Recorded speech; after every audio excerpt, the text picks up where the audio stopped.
this facility. A few subtle changes in this track layout as it happened in Toronto earlier this year.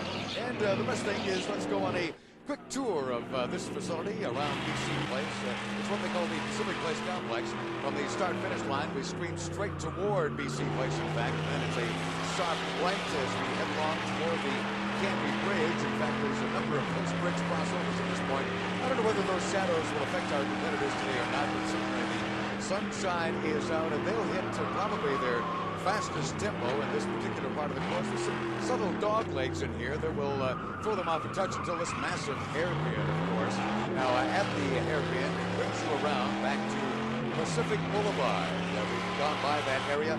Here we swing back in toward BC Place, and I guess we could refer after this dog leg to what is commonly called the tunnel. It's really sort of the side of BC Place itself, but a radical change in lighting will take place right here, Eric, which might affect our competitors. It didn't seem to affect them too much last year.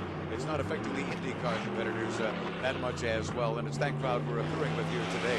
Here we take another little swoop to the left, another quick right. We're into a little stretch of what they call Union Street here in Vancouver, and then another dog leg to the left.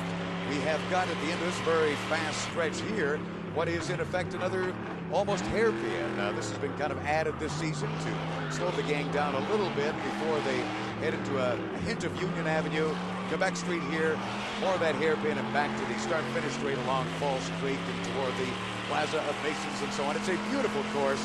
It's a swift course, and it's run about 2.72 kilometers.